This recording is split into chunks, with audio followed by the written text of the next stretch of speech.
Salut tout le monde, aujourd'hui nouvelle vidéo donc avec un oral qui est tombé à CCP en MP, donc un oral de topologie en dimension infinie.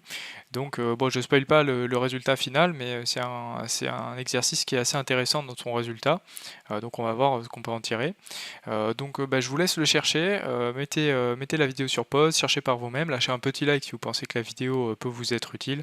Et enfin, je vais donner des indications avant de passer à la correction.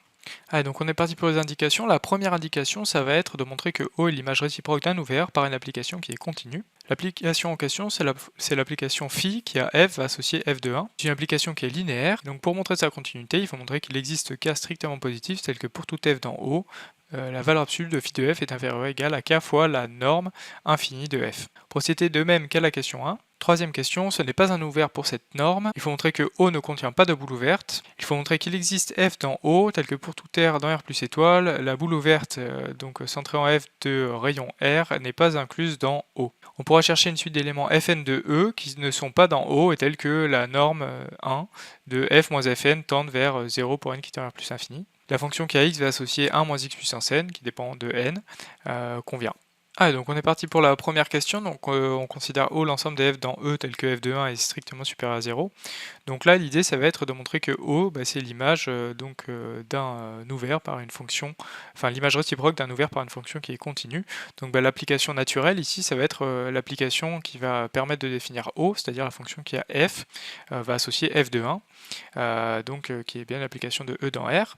Donc cette application elle est linéaire et pour tout f dans E, qu'est-ce qu'on a? La valeur absolue de phi de f c'est égal à la valeur absolue de f de 1 et c'est inférieur ou égal à la norme du coup à la norme 1 de f puisque la valeur absolue de f de 1 c'est inférieur ou égal au sub df de t pour t parcourant 0, 1. Donc ça nous a permis de montrer que pour tout f dans E, la valeur absolue de phi de f est inférieure ou égale à la norme infinie de f. Donc j'ai dit la norme 1, mais c'est la norme infinie.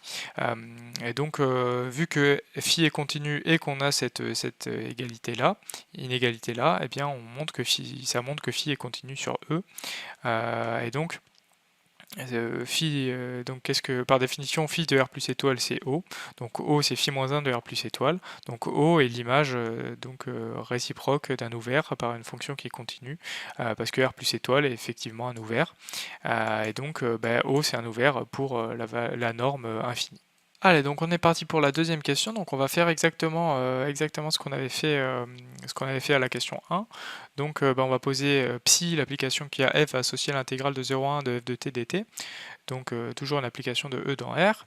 Encore une fois on vérifie que psi est linéaire et pour f dans E, eh bien, la valeur absolue de psi de f c'est quoi? C'est égal du coup à la valeur absolue de l'intégrale de 0 à 1 de f de t dt. Et ça on utilise l'inégalité triangulaire pour dire que c'est inférieur ou égal à l'intégrale de 0 à 1 de f de t dt en valeur absolue. Donc là on a déjà une inégalité, c'est que la valeur absolue de psi de f est inférieure ou égale à la norme 1 de f. Mais bon, là je vais continuer de développer pour avoir la valeur absolue de psi de f inférieure ou égale à la norme infinie de f. Donc comment est-ce qu'on obtient ça? La valeur absolue de psi de f c'est quoi? C'est inférieur ou égal à du coup la norme infinie de f. On a que c'est inférieur ou égal à l'intégrale de 0 à 1 de la norme infinie. On peut sortir la norme infinie et l'intégrale, il va rester l'intégrale de 0 à 1. Et donc on a psi de f inférieur en valeur absolue à la norme infinie de f. Et vu que on a toujours, c'est ce que je disais tout à l'heure, on a récupéré l'autre inégalité qu'on voulait, donc valeur absolue de psi de f inférieure ou égale à la norme 1 de f.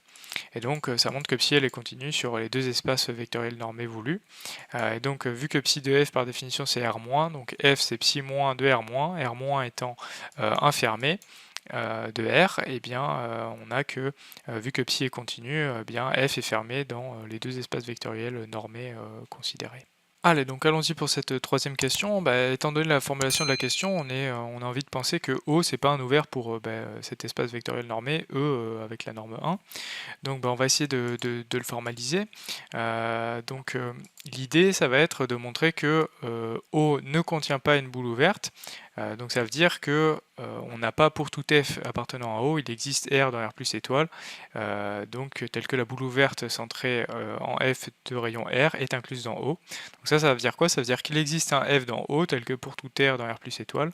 La boule ouverte centrée en f de rayon R n'est pas incluse dans O. Et donc bon, là j'ai écrit exactement la même chose, mais qu'est-ce que ça veut dire? Ça veut dire qu'il existe un élément donc dans la boule ouverte centré en F de rayon R qui n'appartiennent pas à O.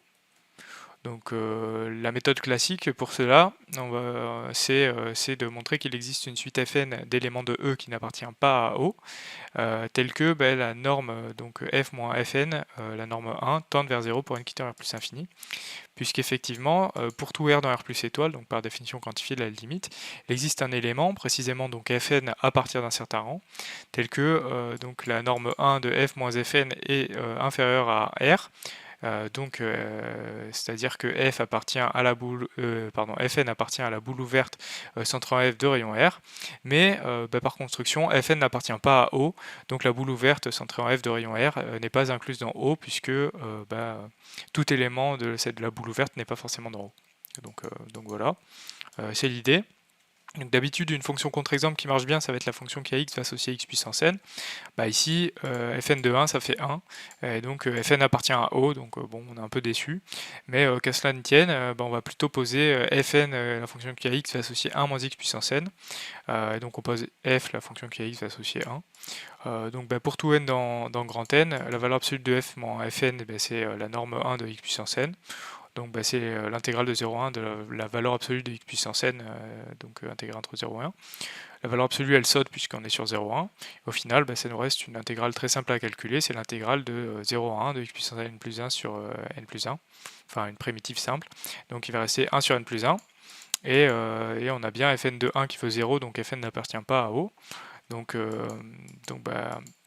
Ça montre quoi? Ça montre que pour tout R dans R plus étoile, pour n suffisamment grand, précisément si 1 sur n plus 1 est inférieur strictement à R, c'est-à-dire si n est plus grand que 1 sur R moins 1, Fn il appartient à la boule ouverte centrée en F de rayon R, mais Fn n'appartient pas à O, et donc ça montre quoi? Ça montre que la boule ouverte centrée en F de rayon R n'est pas incluse dans O, et donc O n'est pas une zone ouverte de l'espace vectoriel E muni de la norme 1. Voilà, donc c'est fini pour cette vidéo, j'espère que tu auras appris des choses, en tout cas n'hésite pas à t'abonner, à liker, à mettre la cloche, il y a plein de nouvelles vidéos qui vont arriver, j'espère te retrouver sur l'une d'entre elles. Salut!